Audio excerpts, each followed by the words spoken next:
dans les plaines dorées de la réserve de Seronera, située au cœur de la grande savane des Afrique de l'Est, vivaient deux puissants lions, Ramsès et Zara.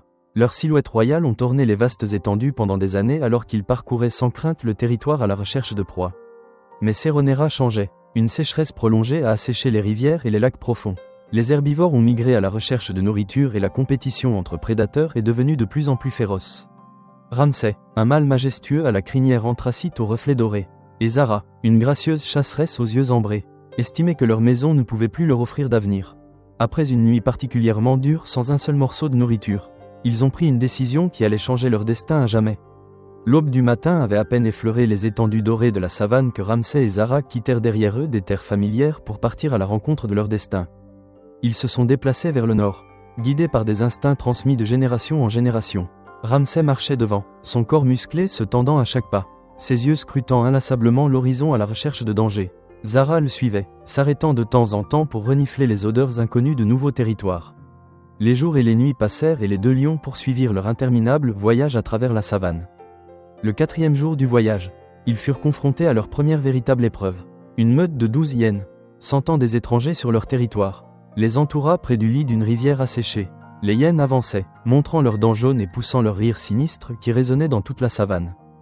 Ramsès se tenait devant Zara. Sa crinière se dressait et un rugissement si puissant jaillit de sa gorge que les oiseaux s'envolèrent des arbres voisins. La première hyène s'est précipitée en avant, mais a reçu un puissant coup de patte de Ramsès. Un combat acharné s'ensuit. Zara n'est pas restée à l'écart, elle a défendu l'arrière. Ses réactions ont été ultra rapides.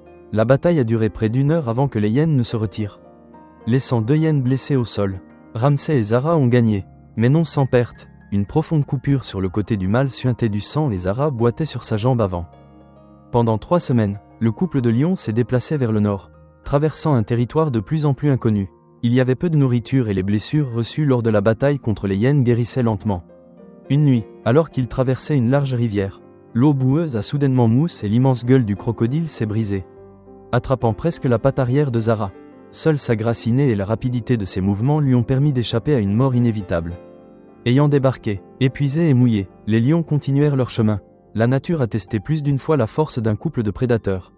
Les nuits devinrent plus froides et un jour ils durent fuir un feu déchaîné qui, comme une bête ardente, dévorait la savane. Mais à chaque défi surmonté, le lien entre Ramsès et Zara est devenu encore plus fort. Et c'est à ce moment-là que Zara a commencé à ralentir, non pas parce qu'elle était fatiguée, mais parce qu'elle portait une nouvelle vie sous son cœur. Ramsès, comme s'il le sentait, commença à chasser plus souvent, amenant ses proies à leur lieu de repos et protégeant sa compagne enceinte de tous les dangers. Ce voyage épuisant s'est finalement terminé lorsqu'ils ont senti l'odeur de l'eau et de la végétation abondante venant des collines. Devant eux s'étendait la réserve naturelle de Ngoro, l'un des endroits les plus riches de toute l'Afrique de l'Est, où des rivières profondes alimentaient des prairies verdoyantes et une variété d'animaux promettaient un régal pour les prédateurs. Au même moment, dans la réserve animalière de Ngoro, 2 gardes forestiers, Tembo et Aïcha, ont remarqué une activité inhabituelle le long de la limite nord. Tembo, un homme de grande taille au visage ridé par l'exposition au soleil, a passé 20 ans à préserver la faune. Aïcha, une jeune femme à l'esprit vif et à la passion indéfectible pour les animaux, était une biologiste spécialisée dans les grands prédateurs. Ils ont découvert des traces de lions inconnus près d'un point d'eau et ont décidé de les surveiller. Aux jumelles, les gardiens ont aperçu un mâle majestueux portant des cicatrices de combat et une lionne d'une beauté étonnante, dont le ventre arrondi ne laissait aucun doute sur sa position. Ils ont parcouru un long chemin, murmura Aïcha, remarquant à quel point les animaux étaient épuisés. Et elle est sur le point d'accoucher, a ajouté Tembo, son regard expérimenté déterminant sans équivoque l'état de la lionne. Ramsès et Zara se sont rapidement installés sur le nouveau territoire. Ils trouvèrent un endroit isolé parmi les rochers, surplombant une vallée riche en butin potentiel. Cependant, leur apparition n'est pas passée inaperçue auprès des prédateurs locaux. Un vieux lion nommé Vaza, dont le territoire bordait l'endroit qu'ils avaient choisi, commença à se montrer agressif. À 2 reprises, Ramsès dut défendre son droit à un nouveau foyer au cours de batailles acharnées, dont il sortit victorieux, mais à chaque fois il revint à Zara de plus en plus épuisé. Tembo et Aïcha ont suivi de près l'évolution de la situation. Pour la réserve, l'ajout d'un nouveau couple de lions était un atout précieux, surtout compte tenu de l'ajout attendu. Cependant, les gens s'inquiétaient de l'état de Zara, qui devenait de plus en plus agité chaque jour et ses mouvements devenaient de plus en plus lents et difficiles. Et puis un soir, alors que les nuages s'amassaient sur Ngoro, Zara commença à accoucher. Ramsès tournait autour de lui avec agitation, allant de temps en temps enquêter et revenant avec un rugissement alarmant. Le travail durait depuis plusieurs heures lorsqu'Aïcha, Observant avec des jumelles, remarqua que Zara était en difficulté, elle souffrait clairement beaucoup. Mais le travail ne progressait pas du tout.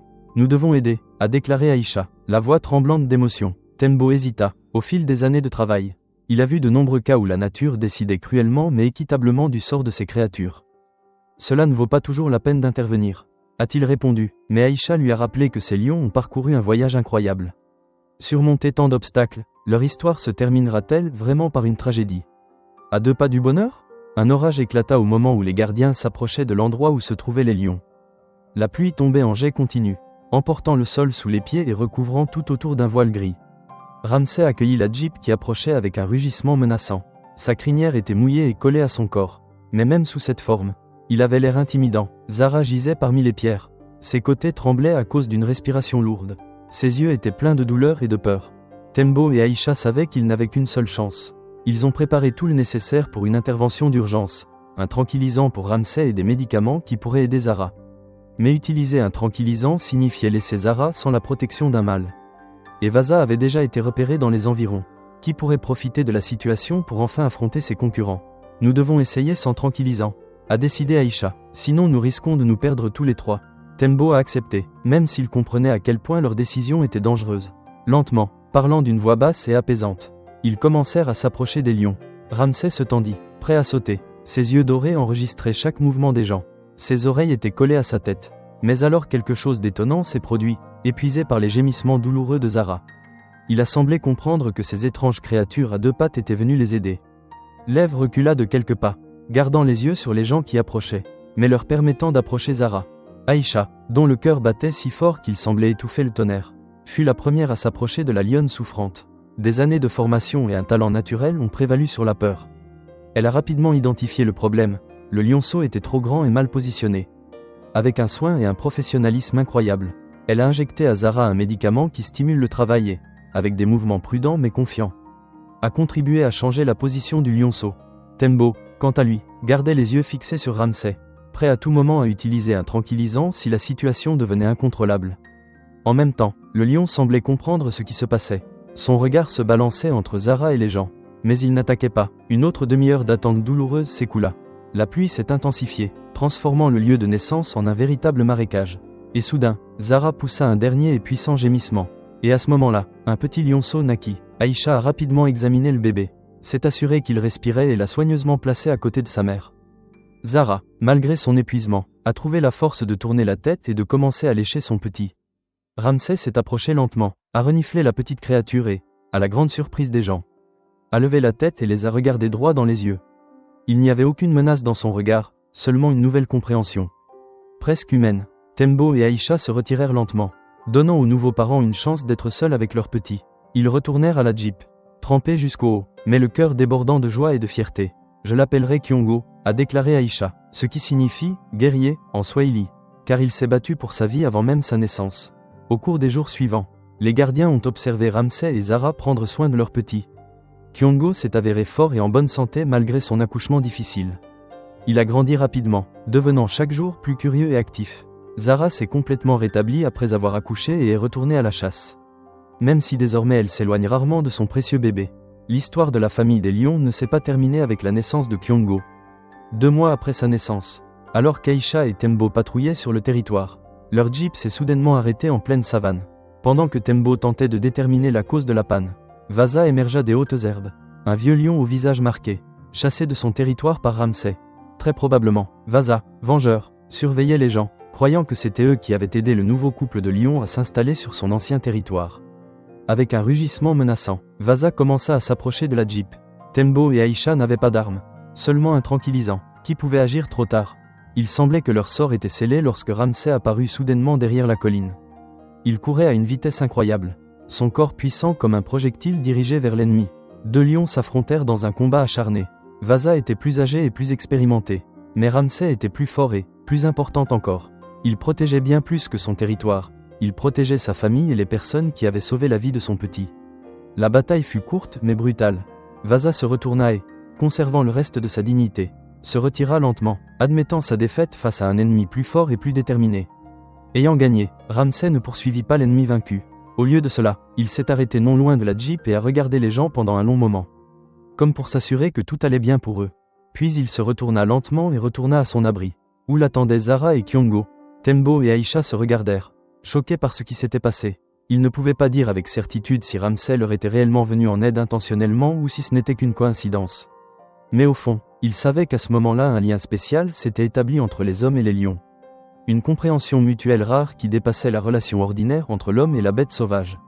Les mois passèrent, Kyongo a grandi et est devenu comme son père, tout aussi fort, avec une crinière qui commence à émerger. La famille des lions a prospéré sur leur nouveau territoire. Les gardiens ont repris leur travail quotidien en sachant que leur intervention courageuse a non seulement sauvé la vie du lionceau, mais a également préservé une lignée génétique unique pour les générations futures. La réserve de chasse de Ngoro était une fois de plus en proie à la sécheresse. Mais cette fois, Ramsay et Zara n'avaient pas peur de l'avenir. Ils ont trouvé leur foyer, fondé une famille et ont trouvé parmi les gens des alliés inattendus. Chaque fois que la jeep des gardiens apparaissait à l'horizon, la famille des lions relevait la tête et observait son mouvement avec intérêt. À l'ombre d'un acacia étendu où se reposaient souvent les lions, Tembo a installé une caméra discrète qui a enregistré jour après jour la vie d'une famille extraordinaire. Ces images sont devenues plus qu'un simple matériel scientifique, elles racontaient comment le dévouement, le courage et un peu d'aide humaine peuvent changer le destin, même dans les coins les plus sauvages de notre planète. L'histoire de Ramsay, Zara et Kyongo est devenue un symbole d'espoir pour tous ceux qui consacrent leur vie à la conservation de la faune. En effet, sur notre planète, où les humains et les animaux sauvages trouvent si rarement un terrain d'entente, un simple acte de compassion peut créer un lien invisible mais fort entre les deux mondes.